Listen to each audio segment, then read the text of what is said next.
Good morning students. Online classes में आप सभी का हार्दिक स्वागत है। बच्चे, आज हम करेंगे क्षितिज गद्य भाग का चैप्टर नंबर 15। चैप्टर नंबर डालने से पहले हम डेट देख लेते हैं। डेट है आज 28 जुलाई 2020। डे ट्यूजडे, TUESDA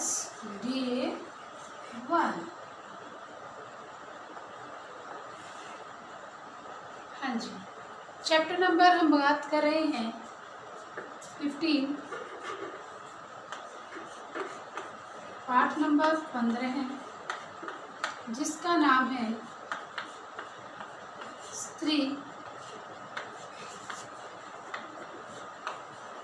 शिक्षा के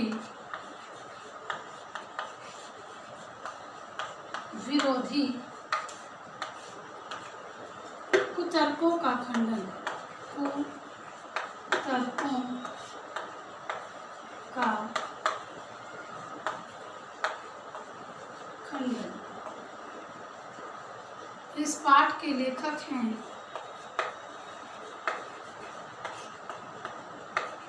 महावीर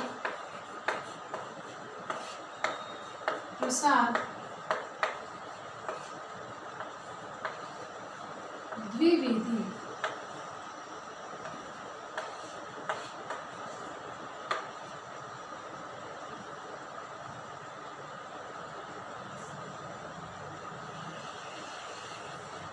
हाँ जी, दोबारा से देख लीजिए।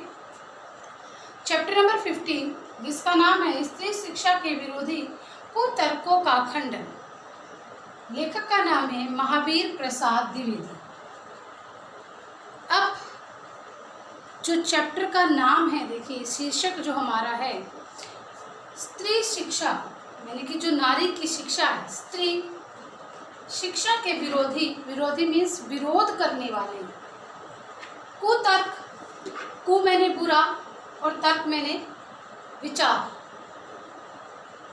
बुरे तर्क, बुरे विचार का खंडन। खंडन मीन्स तोड़ना या काटना। तो इस चैप्टर का जो शीर्षक हुआ वो क्या होगा कि जो स्त्री शिक्षा है उसके विरोध में जो कुतर्क हैं उनका खंडन करना। उनका खंडन। स्त्री शिक्षा के विरोध के अंदर जो तर्क दिए, बुरे तर्क दिए जाते हैं, उनका खंडन करना है। विरोधी कुतर्कों का खंडन। विरोध करने वाले, स्त्री शिक्षा का जो विरोध कर रहे हैं और उनके बारे में जो गलत तर्क दे रहे हैं, उसके का खंडन है इस चैप्टर का शीर्षक। ठीक है। लेखक जो है इसके महावीर प्रसाद द्विवेदी जी हैं। इसमें महावीर प्रसाद द्विवेदी जी क्या बताते हैं, ध्यान से सुना। बहुत इंटरेस्टिंग इसकी जो बातें हैं इस लेख के अंदर वो हम बताएंगे। जो स्त्री शिक्षा के विरोधी कुतर्कों का खंडन, जो ये शीर्षक है, यह है वास्तव में एक, इसकी जो विधा है यह एक वास्तव में लेख है। क्या है? लेख है। जो अब हम कहें कि लेख तो है, लेकिन कैसा लेख है? कहते हैं कि जो 1914 में सरस्वती पत्रिका, कौन सी में? 1914 में सरस्वती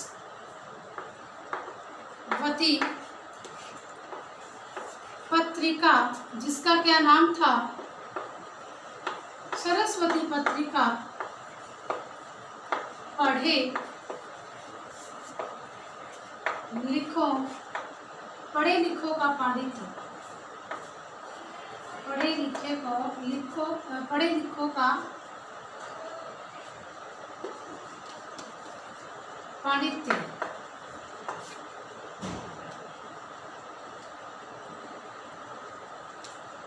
विद्वता जिसको हम कहते हैं। यानी कि जो ये शीर्षक है ये कहाँ से लिखा गया है? पढ़े लिखो का पांडित्य नामक पत्रिका से इसका प्रकाशन हुआ है। किसका? स्त्री शिक्षा के विरोधी कुतर्कों का खंडन का जो प्रकाशन है वो कहाँ से हुआ है? वो हुआ है 1914 में जो सरस्वती पत्रिका थी उसके अंदर पढ़े लिखों का पांडित्य नामक शीर्षक से इसका प्रकाशन हुआ है हमारे पास। अब कहते हैं कि लेखक ने महिला मोद, लेखक ने एक पुस्तक लिखी महिला मोद के नाम से, महिला मोद नामक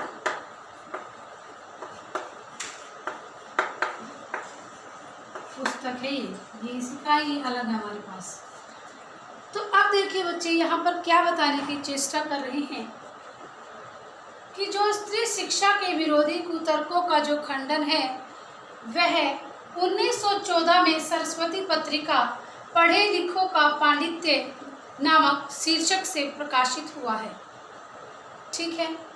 फिर कहते हैं कि लेखक ने अपनी पुस्तक महिला मोद जब बनाई तब उसमें इस शीर्षक का नाम बदलकर, पढ़े लिखों का पांडित्य शीर्षक का नाम बदलकर क्या रख दिया? महिला मोद नामक पुस्तक में स्त्री शिक्षा के विरोधी कुतर्कों का खंडन।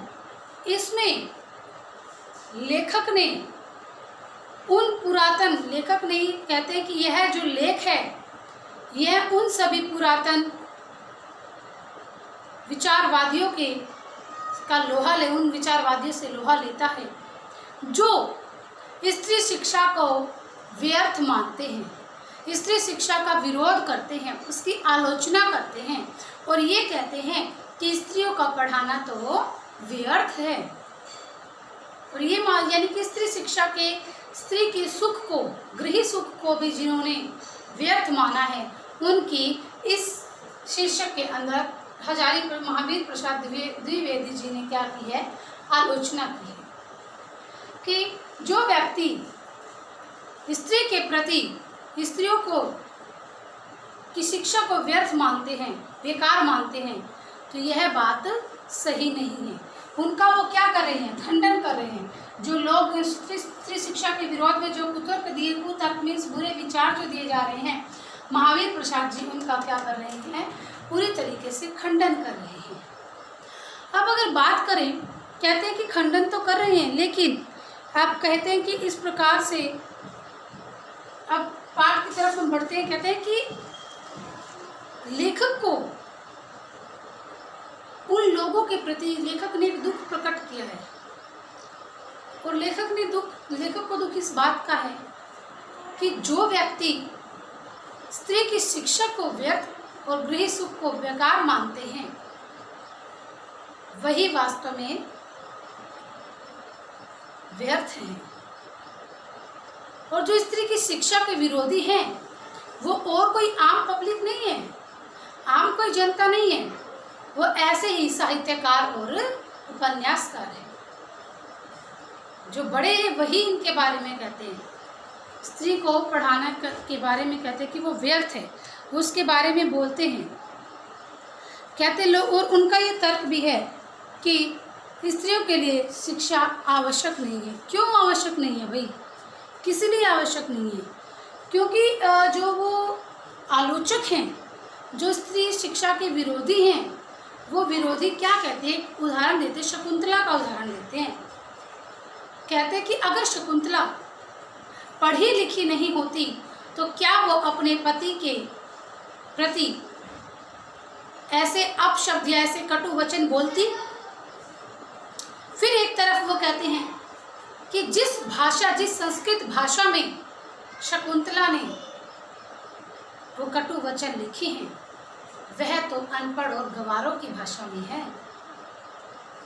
और कहते हैं कि स्त्री को तो अनपढ़ और गंवारों की भाषा में भी पढ़ाना नहीं चाहिए, यानी कि जो बिना पढ़े लिखे लोग होते हैं ना, ऐसी भाषा में भी नहीं पढ़ना आना चाहिए।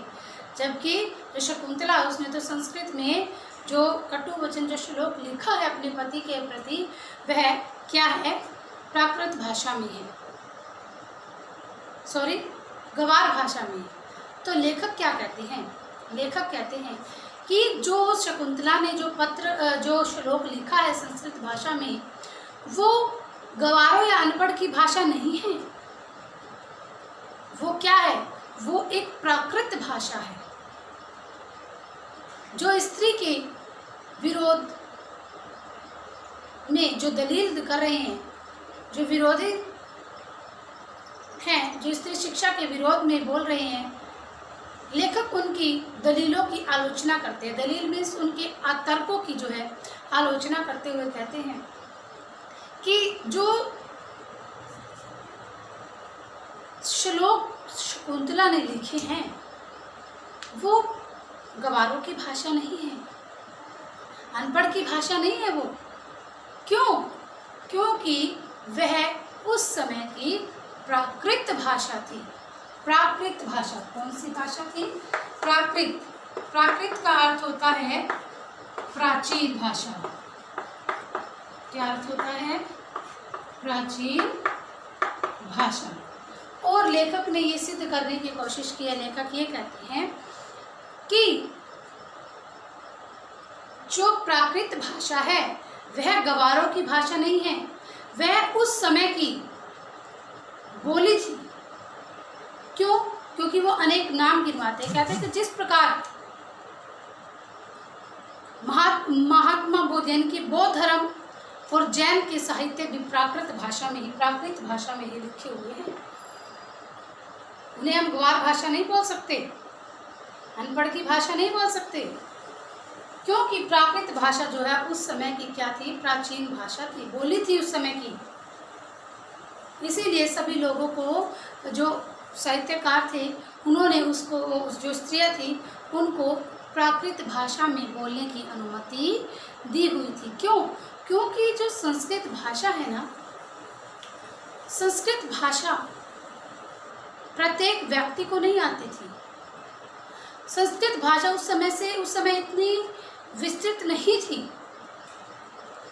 कि प्रत्येक मनुष्य को वह बोलनी आए, प्रत्येक मनुष्य उसको बोल सीखे। तो ऐसे में क्या किया गया? प्राकृत भाषा में ही बातचीत करने के लिए मंजूरी दी गई थी। तो यही लेखक ने बताने की कोशिश कही है। और लेखक कहता मनुष्य से, उनसे जो विरोधी हैं, उनसे ये पूछना चाहता है क्या कि जो हमारे पास संस्कृत नाटकों के अंदर, कहते हैं कि कालिदास के समय में सभी शिष्य क्या बोलते थे? संस्कृत भाषा बोलते थे। और संस्कृत भाषा तो बोलते थे, परंतु मेरे पास इस बात का कोई प्रमाण नहीं है। परंतु क्या तुम्हारे पास इस बात का प्रमाण है कि जो संस्कृत भाषा की जो प्राकृत भाषा है वो अनपढ़ और गंवारों की भाषा है? नहीं। अब क्या करते हैं लोग? अब हिंदी और मराठी जैसी भाषाओं को पढ़कर वो अपने आप को साहित्यकार और विद्वान समझते हैं। तो पुराने समय में भी, प्राचीन काल में भी प्राकृत भाषा के ज्ञाता को भी पढ़ा लिखा और विद्वान साहित्यकार ही माना जाता था। ये तो बात हो गई भाषा को लेकर। अब कहते हैं कि ये बात कहने में आती है कि जो प्राकृत भाषा है ना, वो सर्वसाधारण की भाषा थी, मतलब आम जनता उसको बोल सकती थी। लेकिन जो संस्कृत है वो सर्वसाधारण नहीं थी। भाई जो मैंने भी बताया आपको कि वो भाषा जो है क्या थी, कुछ ही लोग उसको बोल पाते थे। तो ठीक है बेटे, अब इसमें आपको मैं बताती हूँ क्या। अब लेखक ये कहना चाहता है कि स्त्रियों को पढ़ाना, लेखक ये कहता है कि ठीक है, जब देवता मंत्रों का उच्चारण स्त्रियों के मुंह से करवाते हैं तब उन्हें गंवार नहीं माना जाता, तब उनकी पढ़ाई को व्यर्थ नहीं कहा जाता। फिर लेखक एक तरफ से उनका खंडन करते, विरोधी पक्ष का खंडन करते हैं, जो स्त्री शिक्षा के विरोधी आलोचक हैं, उनका खंडन करते हुए कहते हैं कि जो पुराना समय था उस समय में जो लोग हैं वो क्या हो गए हैं, वो स्त्रियों को पढ़ाते लिखाते नहीं थे। परंतु कहते हैं कि पुराने समय में अगर स्त्रियां नहीं पढ़ी लिखी होती तो वो महापुरुषों से किस प्रकार से उनका सामना करती। तो मेरे हिसाब से स्त्रियों का पढ़ाया जाना व्यर्थ नहीं है, उनको पढ़ाना ज़रूरी है। फिर कहते हैं लेखक, फिर पूछते हैं दोबारा से, फिर प्रश्न करते हैं कि जब एक उदाहरण देते हैं कि रुक्मणी ने भी तो क्या किया था, श्री कृष्ण को एक पत्र ब्राह्मण के हाथ भेजा था। वो तो प्राकृत भाषा में नहीं था, ना ही वो गवार हुई। मीन्स कहने का तात्पर्य यह है कि वो भी तो उस समय में सर्वज्ञाता थी, उनको भी तो सभी चीज़ का ज्ञान था। तो हम स्त्रियों को क्यों पिछड़े पद में रखें, ठीक है ना। अब लेखक बार बार उनका खंडन करते हुए फिर एक तर्क देता है, कहता है कि अगर स्त्रियों के द्वारा किए गए बुरे कार्य को अनर्थ कहा जाता है तो जो पुरुष बुरा काम करते हैं वो भी तो इसी शिक्षा का फल है, इसी शिक्षा का परिणाम है वो भी तो। ये किस साहित्य ने, ये किस विद्वान ने लिखा है कि स्त्री शिक्षा कालकटु और पुरुष शिक्षा पीयूष। ये तो कहीं का वो नहीं है कि स्त्री शिक्षा कालकटु और पुरुषों की शिक्षा पीयूष का घूंट। ये तो कहीं की नीति नहीं है। जब एक नारी कोई गलत काम करती है तो उसे उसका जिम्मेदार उसकी शिक्षा को ठहरा दिया जाता है। उसकी शिक्षा को अनर्थ करना उसकी शिक्षा का बोला जाता है कि अनर्थ जो हुआ है इसकी शिक्षा की वजह से हुआ है, शिक्षित होने की वजह से हुआ है। परंतु अगर वही काम में पुरुष अनर्थ करता है तो वो किसका नतीजा है, वो किसका परिणाम है, वो भी तो उसी शिक्षा का परिणाम है। यहाँ पर हजारी प्रसाद जी ये कहने की कोशिश कर रहे हैं, ये समझा रहे हैं, इसे पूछ रहे हैं। तो इसीलिए कहते हैं कि जो शिक्षा है वह किसी को गलत बनने पर मजबूर नहीं करती, वह किसी को गलत नहीं कहती, किसी के प्रति वह गलत धारणा नहीं रखती कि जो शिक्षा है उससे मनुष्य जो है गलत हो जाता है। नो, पढ़ लिख कर व्यक्ति अच्छे संस्कार सीखता है, अच्छे तरीके से वो करता है। अगर मान लीजिए सभी जो पुरुष हैं, पढ़े लिखे व्यक्ति हैं, पुरुष प्रधान देश के अंदर पढ़े लिखे पुरुष हैं, तो क्या पाप कम हुए, भ्रष्टाचार कम हुए? वहाँ तो नारियाँ नहीं हैं, वहाँ भी तो पुरुष शिक्षित हैं। तो ये बार बार इस तरीके से तर्क देते हैं हमारे लेखक, और स्त्रियों के जो विरोध के अंदर जो कुतर्क हैं, बुरे तर्क हैं, उनका खंडन कर रहे हैं, उनको बार बार काट रहे हैं। और वो कहते हैं कि जो शकुंतला है उनका अपने पति दुष्यंत के प्रति बोलना बिल्कुल उचित है, कोई गलत बात नहीं है। क्यों? क्योंकि ये कहाँ की किस वेद पुराण में ये लिखा है कि एक पुरुष को एक महिला का अपमान करने का अधिकार है। जब शकुंतला ने अपने पति दुष्यंत के प्रति कटु वचन बोले तो यह गलत नहीं, मैं इसको गलत नहीं कहूँगा। क्यों? क्योंकि जो दुष्यंत था उसने अपने पत्नी की आत्मविश्वास को और उसका बहुत को ठेस पहुँचाई और उसका बहुत अपमान किया था। अब अगर हम बात करें, एक छोटा सा उदाहरण और पेश करते हैं, क्या कि श्री राम के द्वारा त्यागी जाने वाली माता सीता ने भी तो श्री राम के प्रति लक्ष्मण के जरिए कटु वचन बोले थे। लक्ष्मण के माध्यम से ही श्री राम तक कटु वचनों को पहुंचाया था। तो क्या वो अनपढ़ हैं? क्या वो गंवार हैं? नहीं, वो तो बहुत ही गुणवान और महामुनि राजा जनक की पुत्री हैं। उन्होंने केवल राम को सिर्फ राजा कहकर संबोधित किया, परंतु जिस समय वो उनका त्याग कर रहे थे तो क्षमाशील और शांत स्वभाव वाले वाल्मीकि को भी क्रोध आ गया था। परंतु जो सीता माता थी उन्होंने केवल राम के को क्या कहा, राजा बोला। तो क्या वो शिक्षित नहीं थी, क्या वो अनपढ़ थी? उनको भी तो सभी चीज़ का ज्ञान था। तो इसीलिए लेखक ये कहते हैं कि जो शिक्षा है वो किसी को गलत होने पर मजबूर नहीं करती। गलत तो लोगों की विचारधारा होती है। शिक्षा किसी को गलत बनने पर मजबूर नहीं करती। सिर्फ लोगों की धारणा होती है कि उनको कैसा बनना है, उनको कैसा व्यवहार करना है, ये लोगों के ऊपर निर्भर है। लोग उनका निर्धारण स्वयं करते हैं। तो जो शिक्षा है, मैं ये नहीं कहूँगा कि स्त्रियों के लिए शिक्षा वर्जित है। मैं फिर भी यही कहूँगा कि पुराने समय में स्त्रियों को नहीं पढ़ाया जाता था, लेकिन क्या ये सही है? जो लोग ये कहते हैं कि पुराने ज़माने में स्त्रियाँ पढ़ती नहीं थी, ये गलत बात है। या तो उन्होंने इतिहास को ही ढंग से नहीं पढ़ा, या वो जानते ही नहीं है कि महिलाओं के अंदर कितनी ताकत होती है। उन्हें ज्ञान ही नहीं है किसी चीज़ का। वो अपने ज़माने में अलग अपने हिसाब से पढ़ती थी। आज का ज़माना आज का जो समय है वो बदल चुका है। जो ये लेख है इसके अंदर भी तो लेखक ने जो परंपराएं उनका जो का तो वर्णन नहीं किया इस लेख के अंदर, उनको भी तोड़ मरोड़ कर वर्णन किया, मीन्स उनको एक नए ढंग से वर्णन किया है। फिर कहते हैं लेखक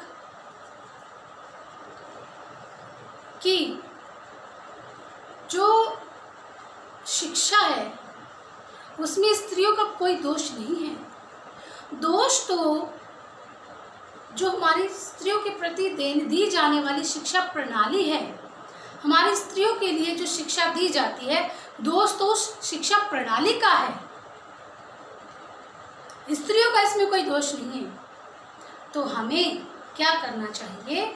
हमें लोगों की जो सोच है उसको, और जो हमारी शिक्षा प्रणाली है उसके अंदर परिवर्तन लाना ज़रूरी है, लाना चाहिए।